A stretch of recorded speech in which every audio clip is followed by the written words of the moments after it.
বাড়িতে যদি থাকে এক টুকরা চিকেন, তার সঙ্গে একটা ডিম আর একটা আলু দিয়ে সন্ধ্যের জন্য এবং দুপুরের জন্য বানিয়ে নিন ভীষণ মজাদার একটা নাস্তা রেসিপি। আসসালামু আলাইকুম। আহ, আশা করি আমার রেসিপিটা আপনাদের কাছে ভালো লাগবে। তো শুরুতে বলবো, ভালো লাগলে লাইক দিয়ে ভিডিওটা কন্টিনিউ করবেন, স্কিপ করবেন না, অনুরোধ রইল। তো প্রথমে আমি এখানে নিয়েছি চিকেন। তো চিকেনগুলো আমি ছোট ছোট করে কিউব করে পাতলা করে কেটে নিয়েছি অফ ক্যামেরায়।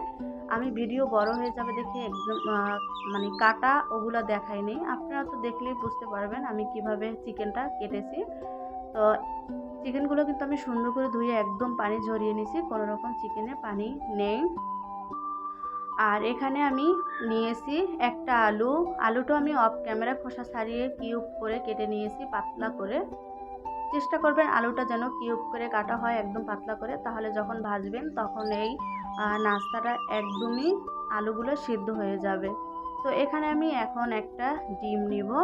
এই নাস্তাটা অবশ্যই একটা ডিম দিবেন, আর বাচ্চাদের টিফিনে এই নাস্তাটা দিতে পারেন, খুবই হেলদি একটা নাস্তা। তো এখানে আমি দিয়ে দেবো পেঁয়াজগুলো আমি একদম কুচি কুচি করে পাতলা করে কেটে নিয়েছি। তো এখানে আমি দিয়ে দিলাম জিরার গুঁড়া, আর এখানে অ্যাড করব আমি গরম মশলার গুঁড়া, আর দিয়ে দিলাম 1 টেবিল চামচ আদা রসুনের পেস্ট। গরম মশলার গুঁড়া আর আমি ভেজে নিয়েছি সুন্দর করে। আর এখানে দিয়ে দিলাম কাঁচা মরিচ কুচি, আর দিয়ে দেবো গোলমরিচের গুঁড়া। গোলমরিচের গুঁড়োটা দিলে একটু সুন্দর একটা ফ্লেভার আসবে, তখন খেতে কিন্তু ভালো লাগে। এখন দিয়ে দেবো টেস্ট অনুযায়ী লবণ। ভিডিও স্কিপ করলে কিন্তু আপনারা কোনো কিছু একটা মিস করে যাবেন। তো এখানে আমি কিন্তু হাফ টিস্পুনেরও কম হলুদের গুঁড়ো মরিচের গুঁড়ো দিয়েছি সুন্দর একটা কালারের জন্য। তো এখানে দিয়ে দিলাম আমি 1 টেবিল চামচ টমেটো সস। তো এখানে আমি বাইন্ডিংয়ের জন্য দিয়ে দেব চালের গুঁড়া। আপনারা চালের গুঁড়ার পরিবর্তে আপনারা চাইলে ভেষনও দিতে পারেন বা ময়দাও অ্যাড করতে পারেন। এখন সমস্ত উপকরণ দিয়ে ভালো করে চিকেনের সাথে সবগুলা মিক্স করে নেব। তো ভিডিও দেখতে দেখতে যারা লাইক দিতে ভুলে গেছেন বন্ধুরা, ছোট্ট করে একটা লাইক করে দিবেন। আপনাদের একটা লাইকে আমাদের ভিডিও বানাতে আগ্রহী জাগে।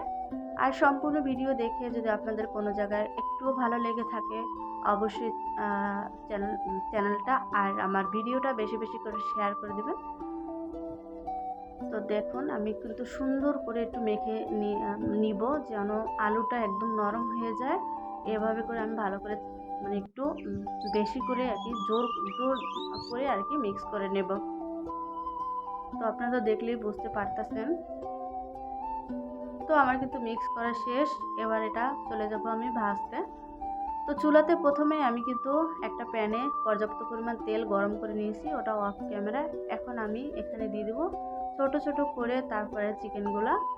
আর চুলার হিটটা কিন্তু প্রথমে একটু হাই হিটে রেখে পরে নর্মাল হিটে করে দিবেন, তা না হলে উপর থেকে পুড়ে যাবে আর ভিতরে কাঁচা থাকবে চিকেনগুলা আর আলু।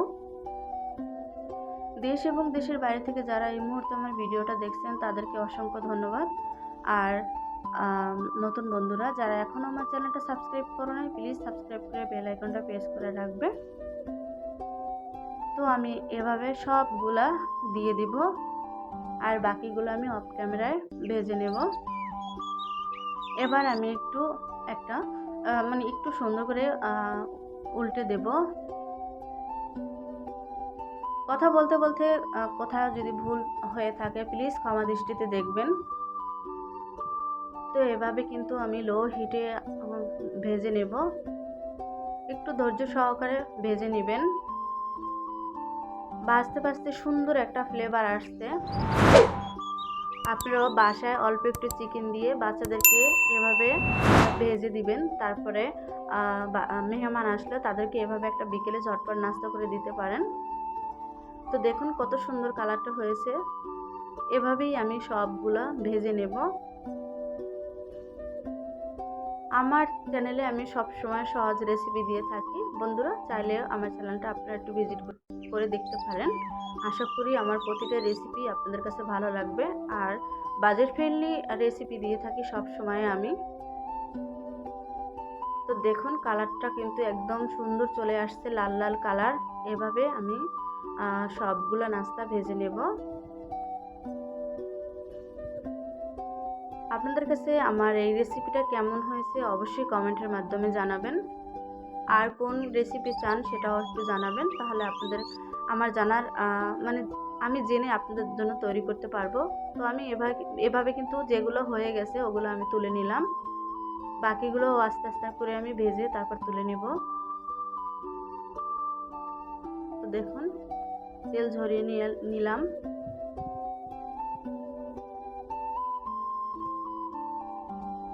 আমি যখন এই নাস্তাটা মানে ভাজতেছিলাম তখন একদম পুরো ঘ্রাণে আমার রুমটা ভরে গেছে।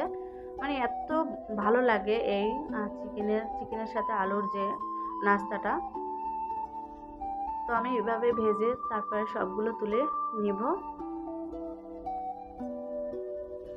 তো আমার সবগুলো কিন্তু ভাজা শেষ, এবার আপনাদেরকে দেখিয়ে দিব। আপনারা চাইলে গরম গরম দুপুরে ভাতের সাথে খেতে পারেন বা সসের সাথেও এটা খেতে পারেন। তো সবাই ভালো থাকবেন, সুস্থ থাকবেন, দেখা হবে নতুন কোনো ভিডিও নিয়ে। আর যদি আমার রেসিপিটা ভালো লাগে তাহলে একটু বেশি বেশি শেয়ার করে দিবেন, আর আপনারা বাসায় ট্রাই করবেন। আর সবার বাসায় কম বেশি চিকেন থাকে, তো একবার হলে ট্রাই করবেন।